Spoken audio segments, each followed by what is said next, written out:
दोस्तों नमस्कार, जय श्री कृष्णा। पिछली क्लास के अंदर अपन ने पढ़ा था कि वर्गीकरण की कौन कौन सी पद्धतियां, वर्गीकरण पद्धतियों के प्रकार। आज अपन वर्गीकरण पद्धतियों का देख लिया था। आज अपन सीधा सीधा चलते हैं कोलन क्लासिफिकेशन। कोलन क्लासिफिकेशन क्या है और इस कोलन क्लासिफिकेशन के अंदर जो भी संस्करण आए हैं, सातों संस्करण के अपन एक एक पॉइंट से समझना पड़ेगा, क्योंकि क्वेश्चन यहाँ से पूछा जाएगा, डीप से पूछा जाएगा। क्योंकि उस अपने एग्जाम के अंदर सीसी, डीडीसी और यूडीसी इनका ज्यादा महत्व दे रखा है, तो अपन को ज्यादा इन पर फोकस करना पड़ेगा।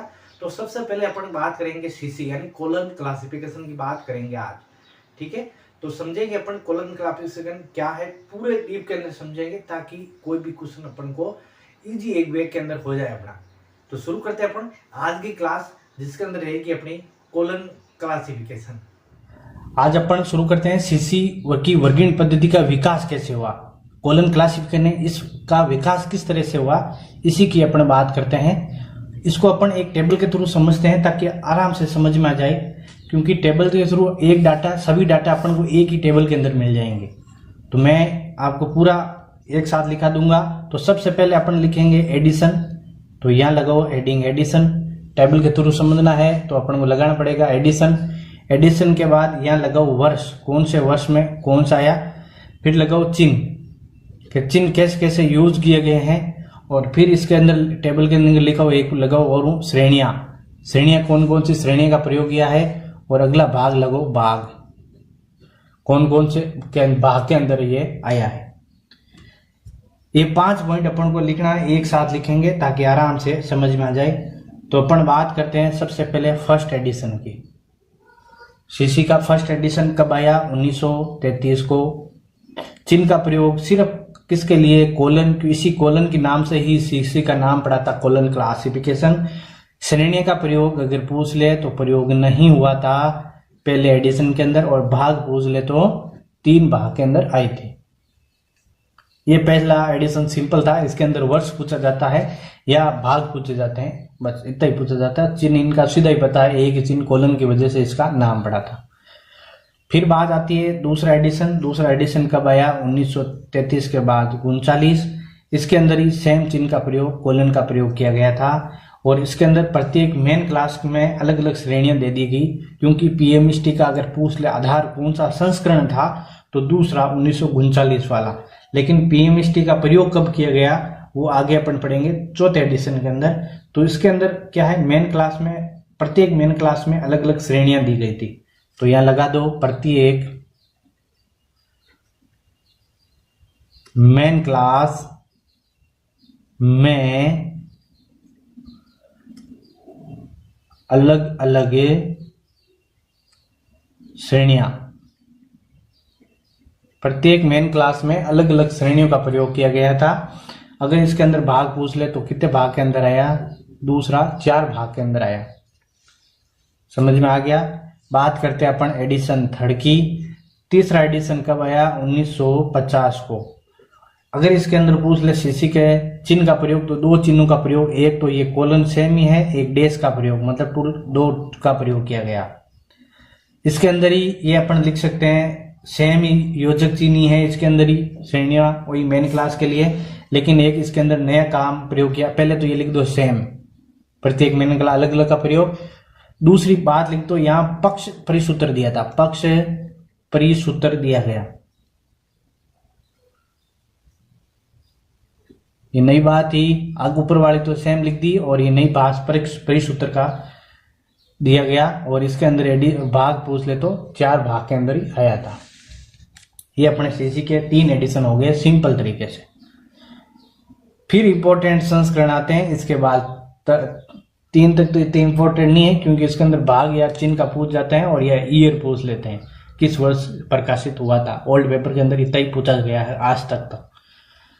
फिर बात आती है अपने चौथे एडिशन की। तो चौथा एडिशन कब आया था उसकी बात करें। चौथा एडिशन आया 1952 को, तीसरा 50 और चौथा 52। इसके अंदर योजक चिन्हों का प्रयोग बढ़ गया था। कौन कौन से योजक? तो टोटल योजक चिन्ह इसके अंदर 7 प्रयोग किए गए थे। कौन कौन सा? तो एक लेवल एक लगाओ कोमा, दूसरा लगाओ सेमी कोमा, तीसरा लगाओ कोलन, चौथा लगाओ डॉट और पांचवा हाइपन। कितने हो गए? 1 2 3 4 5। छठा है 0 से 9 अक्षर, 0 से 9 तक जो गिनती है उसका प्रयोग। और अगला है A to Z छोटी ABCD का प्रयोग। कितने हो गए? देखो 5 तो ये हुए, 6 और 7, और पूछ कितने चिन्हों का प्रयोग? 7 चिन्हों का प्रयोग किया गया। और इसके अंदर PMST का फॉर्मूला दिया गया, तो PMES और T। यहाँ आपको मैं सबकी अलग अलग लिखा देता हूँ चिन्ह भी। अगर P का मतलब होता है पर्सनैलिटी, और पर्सनैलिटी के लिए कोमा का प्रयोग किया गया। M का मतलब होता है मैटर, मैटर के लिए सेमीकोलन का प्रयोग किया गया, सेमीकोलन। एनर्जी के लिए कोलन का प्रयोग, स्पेस के लिए डॉट और टाइम के लिए डॉट। यहाँ पर सेम था, चौथे एडिशन के अंदर ये सेम था, आगे पढ़ लेंगे। इसका अलग अलग और कर दिया गया, वो अपन नेक्स्ट एडिशन के अंदर पढ़ लेते हैं। ये हुआ, इसके भी 4 भाग थे। कितने भाग थे? 4 भाग। ये हुआ अपना चौथा एडिशन। सिंपल तरीके से मैंने आपको समझा दिया। एक बार वीडियो 2-3 बार तो देख ले तो आपको रट्टा मिल जाएगा। क्यों? ये सीसी के जो बेसिक चीजें आपको रट के मिल जाएंगे। 2 बार भी देख लिया वीडियो तो भी आपका काम हो जाएगा। फिर इसको लिखने की, और नहीं समझ में आए तो इसको 1-2 बार लिख लो, इस टेबल को बना लो आप, तो भी समझ में आ जाएगा सेम चीज। क्योंकि लिखने से कोई चीज ज्यादा याद होती है, तो इसको आप 1-2 बार लिख लोगे तो भी आराम से याद होगा। एडिशन चल रहे अपने 5वें के अंदर। 5वां एडिशन आया कब? 1957 को 5वां एडिशन आया। इसके अंदर प्रयोग बढ़ गए। कौन किसके प्रयोग बढ़ गया? 7 निशान थे, इसके अंदर 3 निशान और जुड़ गए। कौन कौन से? एक तो एरो ये वाला, एक ये एरो, और एक छोटा कोष्टक। छोटा कोष्टक। कितने हो गए? 7 और 3 10। ये टोटल हो गए 10। इसका प्रयोग अगर कोई भी टाइम दे रखा है, उसके बाद के अलग टाइम में, बाद वाला टाइम ज्ञात करने के लिए, जैसे 1991 है तो 92 93, इसको टाइम दर्शाने के लिए इस एरो का प्रयोग किया जाता है। अगर 1991 दे रखा है और बाद का टाइम पता करना, पहले वाला टाइम पता करना है, तो इसके अंदर ये एरो काम आता है। जैसे 91 से पहले 90 × 90, इस तरह का प्रयोग करने के लिए अपन को ये है, तो इसको लिख दो पहले वाला। और छोटा कोष्टक किसके लिए प्रयोग किया है? तो छोटा कोष्टक सब्जेक्ट डिवाइस के लिए प्रयोग किया गया है। लिखो सब्जेक्ट डिवाइस। हर चीज लिखा दूंगा, एक एक टेंशन मतलब, आराम से लिखूंगा, आराम से। ये चीज अपनी हो गई यहां तक, ठीक है। फिर बात आती है अपने, यहां पर ही लिख लो, ये इसका प्रयोग कहां किया गया? अध्यारोहण विधि के लिए किया गया। तो लिखो यहां पर अध्यारोहण विधि। अध्यारोहण विधि के लिए किसका प्रयोग किया गया? डैश का प्रयोग। और अगर इसका प्रयोग पूछ ले तो ये दशा संबंध के लिए प्रयोग किया गया। फेज रिलेशन अपन बोलते हैं इसको, तो यहां लिख लो दशा संबंध। दशा संबंध अपन पढ़ेंगे आगे, उसके लिए किसका प्रयोग किया गया है? A to Z यही संज्ञा दे रखी है दशा संबंध के लिए प्रयोग। समझ में आ गया यहां तक? आपको कोई प्रॉब्लम नहीं हुई? 5वां एडिशन अपन वापस देखते हैं। 5वां एडिशन 1957 को 3 निशान इसके अंदर जुड़ गए थे, एरो, 2 एरो के और एक छोटा कोष्टक। इसके अंदर PMST, तो PMST का कोई बदलाव नहीं किया गया, सेम इसके अंदर यही रखा था PMST का फॉर्मूला। और अगर बात करें इसके अंदर भाग की, तो भाग कितने के अंदर है? वही भी सेम, ये 4 भाग के अंदर।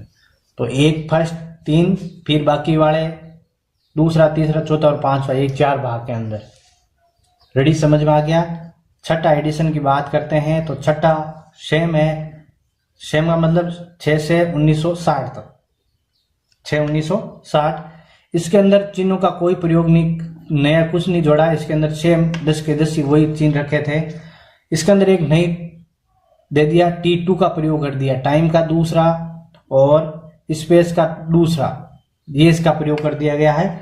इसको अधिक जान आपको डीप के अंदर तो अपन नेक्स्ट क्लास के अंदर पढ़ लेंगे। और भी इसको आपको जल्दी पढ़ना है तो एक वीडियो बना रखा है, उसके अंदर आपको T1, T2, T3 इसका प्रयोग कैसे होता है, इसका भी बारे के अंदर विस्तार से बताया गया है, आप वहां से भी देख सकते हो। फिर ये श्रेणियों के अंदर लिखना T2 और S2 इसका प्रयोग। और एक और नई चीज का प्रयोग किसका? EPCI, इसका भी प्रयोग कहां किया गया? एनर्जी, इसका भी प्रयोग किया गया था।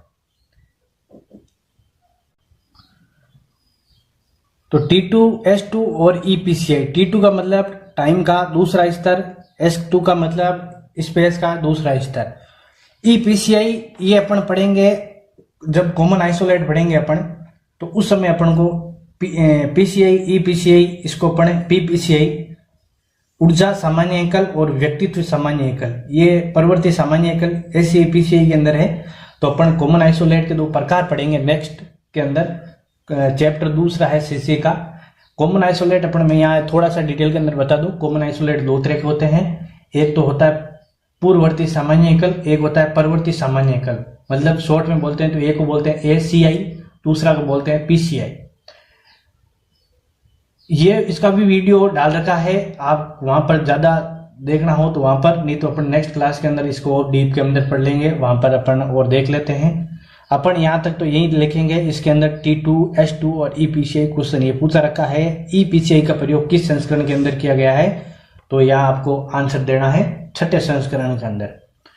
फिर छठा संस्करण कितने भाग के अंदर था, तो 3 भाग के अंदर था। कितने भाग के अंदर, 3 भाग के अंदर था। समझ में आ गया? बस छठा स्थायी है छठा संस्करण। फिर आता है छठा रिवाइज आया था। कब आया था? 1963 को भी छठा रिवाइज आएगा। इस रिवाइज को भी 2-3 बार इन्होंने किया गया। 1964 को भी इसको और 1969 को भी इसको 2 बार रिवाइज कर दिया गया। इसके अंदर जो अपन ने टाइम का और स्पेस का दोनों का जब चिन्ह लगाए तो सेम लगाए थे। इसके अंदर क्या किया, टाइम को अलग डिनोट कर दिया अलग चिन्ह से, और वो लगा दिया ऊपर वाला कोमा। तो चिन्ह 5 तक तो 10 तक थे। छठे के अंदर कुछ परिवर्तन किया नहीं, तो 11 के अंदर, छठा रिवाइज के अंदर हो गया 11। जैसे यहां समझा देता हूं आपको, PMEST। इसके लिए मैंने क्या बताया था, कोमा, मैटर के लिए सेमीकोलन, एनर्जी के लिए कोलन, स्पेस के लिए डॉट, और टाइम के लिए यहां पर चेंज कर दिया ऊपर वाला सिनो इन्वर्टेड। क्योंकि जब टाइम के 2 स्तर हो गए और स्पेस के जो पता नहीं चलता था, तो क्यों अपन सीसी के अंदर इंपॉर्टेंट क्या है, सीसी के अंदर अपन निशान दे के, ये चिन्ह दे के पता कर सकते हैं ये कौन सा श्रेणी के अंदर आता है, P है, M है, E है, या S है, या T है। क्यों निशान आएगा? सिर्फ मेन क्लास को जोड़ने के लिए, वहां पर पर्सनैलिटी को मेन क्लास जोड़ने के लिए वहां पर कोई चिन्ह का प्रयोग नहीं है। बाकी अपन को पता चल जाता है कि E से पहले एनर्जी है तो कोलन लगेगा, S का डॉट। पहले S और T सेम था, फिर उन्होंने छठा रिवाइज के अंदर T को अलग डिनोट कर दिया, ऊपर सिंगल इन्वर्टेड कोमा। तो अपन को पता चल गया कि भाई हर चीज ये है। कब किया गया था? 1963 छठा रिवाइज। अगर छठे रिवाइज के अंदर ही पूछ ले तो 1964 के अंदर ये किया गया। छठे रिवाइज के ऊपर और भी डीप में चला जाए एग्जामिनर कि भाई 1963 तो है, कि छठा रिवाइज पूछ ले। 1963 छठा रिवाइज ही है, और ये दोनों सब ये रिवाइज के अंदर ही आते हैं, 64, 69, 63। क्योंकि एग्जामिनर आज कुछ डीप के अंदर पूछते एक स्टेप आगे। तो अगर अपन को पूछ ले कि छठे रिवाइज के अंदर किसके अंदर T का ऊपर वाला निशान प्रयोग किया गया, तो अपन को आंसर देना है 1964 के अंदर। समझ में आ गया? और इसके अंदर अगर संस्करण पूछ ले तो वापस 3 भाग के अंदर, संस्करण क्या 3 भाग के अंदर आया था। समझ में आ गया आपको? फिर अब लास्ट रिया है अपने 7वां संस्करण। 7वां कब आया? 1987 को। 7वां 87 को 11 निशानों का तो यहां तक प्रयोग कर लिया, चिन्हों का प्रयोग किया। यहां पर निशानों की संख्या कितनी होगी? 14 होगी। कितनी होगी? 14 होगी। 11 तो सेम थे, और कौन कौन से? एक तो स्टार वाला ये लगा दिया, एक इसका प्रयोग कर लिया, एक ऊपर डबल इन्वर्टेड कोमा, एक बराबर का, और एक प्लस का। अब आप बोलोगे सर 11 तो पहले थे, 12, 13, 14, 15 और 16 हो गई। गलत है, 16 नहीं हुए। कारण यहां पर जो 0 से 9 अपन प्रयोग करते थे, एक ये और A to Z अपन ने प्रयोग किया किस एडिशन के अंदर? चौथे के अंदर प्रयोग किया दशा संबंध के लिए। यहां से इसको ये हटा दिया गया। क्या किया? इनको हटा दिया। ये लगा लेना, आप लिख नहीं रहा तो यहां लिख देता हूं, इनको हटा दिया। समझ में आ गया? तो हटा दिया तो 11 से 2 माइनस कर लो वापस, 9, 9 और 10, 11, 12, 13 और 14 हो गए 14। यहां पर श्रेणियों का प्रयोग बहुत ज्यादा प्रयोग कर लिया गया, क्योंकि पर्सनालिटी के लिए 1p 2p इस तरह प्रयोग कर लिया, मैटर के लिए भी 1 2m 2p 1ee एनर्जी के लिए 2ee2 इस तरह प्रयोग कर लिया। तो आवंटन और स्तर दो तरह के होते हैं, मैं आपको बता दूं। जब भी जैसे आगे लगता है p के, जब आगे लगता है 1 तो वो तो होता है आवर्तन, और जो पीछे लगता है वो होता है स्तर। समझ में आ गया? जैसे मैं बोलूं 1p तो क्या है? आवर्तन। p1 ये क्या है? स्तर। थोड़ा इसको समझ लेना आप। ये मैंने आवर्तन और स्तर के इसका वीडियो अलग से डाला गया है, और अपन जब वहां आवर्तन और स्तर तक पहुंचेंगे तो मैं वो डीप के अंदर करा दूंगा आपको, इसकी आपको ज्यादा टेंशन लेने का नहीं। तो इसके अंदर क्या, ज्यादा श्रेणियों का प्रयोग कर लिया। ज्यादा श्रेणी प्रयोग करने का कारण ये आज तक कभी समझ में नहीं आई, इसीलिए अपन छठा रिवाइज ही अभी वर्तमान के अंदर प्रयोग कर रहे हैं, क्योंकि ये ज्यादा डीप के अंदर होगी और इसके अंदर कोई लॉजिक बना दिया इन लोगों ने, लेकिन जब बनाने के बाद के अंदर इसका प्रयोग करने तो ये समझ में नहीं आने लगी कि किसको क्या करना। इसीलिए इसको 7 एडिशन को भी वर्तमान के अंदर प्रयोग नहीं करें, और फिर इसके भाग भी बढ़ा दिए, और भाग हो गए इसके 5। एकमात्र एडिशन कितने भागों के अंदर आया था? 5। ये थी अपनी 7 एडिशन। देखो एक ही क्लास के अंदर 7 एडिशन, वो भी एक सिंपल तरीके से। तो पीएमएसटी का इंपॉर्टेंट है, यहाँ पीएमएसटी की जो चिन्ह प्रयोग है वो इंपॉर्टेंट है। पीएमएसटी पूछ ले किसके अंदर, तो चौथे एडिशन के अंदर प्रयोग किया गया। लेकिन अगर पीएमएसटी को आधार इनका वो बोलूं तो कि इनको एक लग गया क्या अपना पीएमएसटी का प्रयोग, वो तो दूसरे के अंदर इन्होंने शुरू कर दिया एक्सपेरिमेंट करना कि यहाँ पर अपन आगे कहीं पर अपने इसका प्रयोग करेंगे। लेकिन अगर पूछ ले पीएमएसटी कब आया था, तो 1944 को पीएमएसटी का उपयोग हुआ था। उपयोग मतलब उसका आई थी पीएमएसटी। जब इन्होंने दूसरी एडिशन 1939 आधार तो बना दिया, लेकिन इनको पता नहीं था पीएमएसटी का प्रयोग करेंगे नहीं करेंगे। जब इनको पीएमएसटी का उत्पादन का बोल सकते हो, या इसका बनाया था पीएमएसटी कब बनाया था? 1944 को। उत्पादन नहीं बोल सकता क्यों, गलत है उत्पादन। तो पीएमएसटी कब बनाई थी? 1944 को इन्होंने पीएमएसटी बना दी। क्वेश्चन आ जाए आपको डीप के अंदर पूछ ले कि पीएमएसटी कब बनाई थी? 1944 को पीएमएसटी बनाई थी। तो ये थे अपने 7 एडिशन। आपको इनमें से किसी का प्रयोग या किसी का आपको प्रॉब्लम है तो मुझे कमेंट्स के अंदर, और मैं इस वीडियो के नीचे आपको टेलीग्राम लिंक दे दूंगा अकाउंट का। वहां पर आप खुला मैसेज दे रखा है, पब्लिक कर रखा है, वहां पर आपको क्वेश्चन हो तो वहां पर भी आप बता देना। इस वीडियो के नीचे मैं आपको उसका लिंक जरूर दे दूंगा। तो ये थी अपनी सीसी की 7 एडिशन। सिंपल तरीके से मैंने आपको समझा दिया। और भी आपको कुछ लग रहा है प्रॉब्लम ये है तो मुझे कमेंट्स के अंदर बता देना, मैं उस प्रॉब्लम को नेक्स्ट वीडियो के अंदर आपका सोल्व करने की पूरा प्रयास करूंगा। तो ये थी अपनी आज की वीडियो। अब अपन मिलेंगे नेक्स्ट क्लास के अंदर। तो ये वीडियो कैसी लगी जरूर बताना कमेंट्स के अंदर।